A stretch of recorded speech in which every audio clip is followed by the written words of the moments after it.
Assalamu alaikum dear students of class 9. We are studying atoms and molecules, first chapter of chemistry, in term 2nd. Today we shall study molecules of compound and chemical formulae. Our today's topic is molecules of compound and chemical formulae. Dear students, the molecules of a compound contains two or more different types of atoms chemically combined together. Molecule एक compound molecules में ज़िया मुख्तलिफ किस्म के atom आसान chemically combined रात पूरा chemically combine का through different types of bonds. For example, hydrogen chloride is a compound. Hydrogen chloride HCl is a compound. The molecule of hydrogen chloride HCl contains two different types of atoms. आठ में ज़ different किस्म के atom. Hydrogen atom, chlorine atom Cl. Water is a compound. Water is compound. A molecule of water is made up of two different types of atoms. अथ में ज़ मुख्तलिफ किस्म के atom आसान. Hydrogen atom and oxygen atom. A compound which consists of molecules is called molecular compound. सो compound युस moleculen हुंद बनियामुत आइज मुख्तलिफ दुनिया element हिंद molecule दुनिया खत ज़्यादा element हिंद molecule आइज बनियामुत तथ च वनान molecular compound. HCl, water, carbon dioxide, etc. ammonia, etc. Yum te variah qismik compounds evan millions of compounds these sari gay molecular compounds kyazi umun mans molecule yumun mans ch asa deconstitute of atoms of molecules.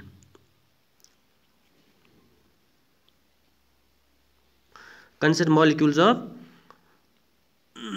यथ मज molecule तथ one molecular कौन मज molecule तवे गई ते molecular compound गो यह समझ आमद वो केमिकल फार्मूले. A chemical formula represents the composition of a molecule of a substance in terms of symbols of elements present in the molecule. Chemical formula या chemical formula च represent करा composition आत मज केम कता atom आसन केम element कता atom आसन सुच करा chemical formula ऐसे denote. Formula of elements. The chemical formula of an element is a statement of its composition of its molecules in which symbol tells us the element and subscript tells us how many atoms are present in one molecule. एक element formula yel te kun molecules maz aise ek element ye formula of an element is a statement of the composition of kata molecules atmaz the big कौन किस्मिक molecules कत subscript अत मज बुन subscript मतलब गो मिसाल H2 ये 2 गो subscript numerical value यह करा रिप्रेजेंट अत मज कत मॉलिक्यूल ना कत एटम्स अत मॉलिक्यूलस मज.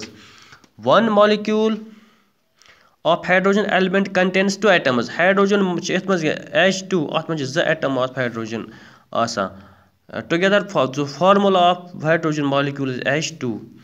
The figure 2 represents in the formula H2 is figure 2 indicates one molecule of hydrogen elements का आत्म z atom of hydrogen.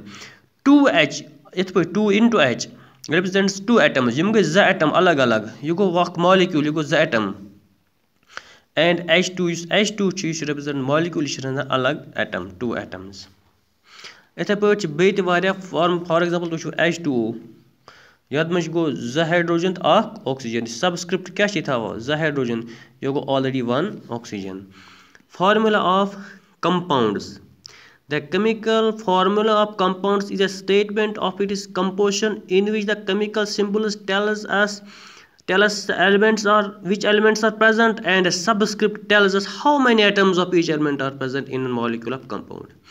चूँकि कंपाउंड में वारिया किस्मिक एलिमेंट आसा वारिया किस्मिक एलिमेंट मॉलिक्यूल आसा केमिकल फार्मूला कंपाउंड को स्टेटमेंट ऑफ इट्स कंपोजिशन इस chemical symbols देना which element कुछ एलिमेंट प्रेजेंट सिंबल वन तो सबस्क्रिप्ट युस बुन फार्मूला आसान बुत लिखित न्यूमेरिकल वैल्यू सह हावान अत मज कत्या एलिमेंट तो कम कत्या प्रेजेंट आसान कत्या एटम आसान present in one molecule of that compound. ये molecule एक compound Nemo for example NH3 अत मज क्या 3 हाइड्रोजन अख nitrogen.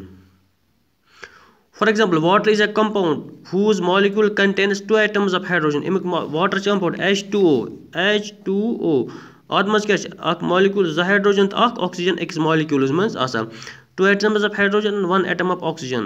L water molecules formula study करान च in the formula H2 the symbol H2 indicates two atoms H2 क्या छे two atoms of hydrogen and not a molecule ये छन करा molecule represent की करा यतनस two atoms of hydrogen and O represents one atom of oxygen. The formula of 2H2 represents you 2 into H2 goes the molecule of water.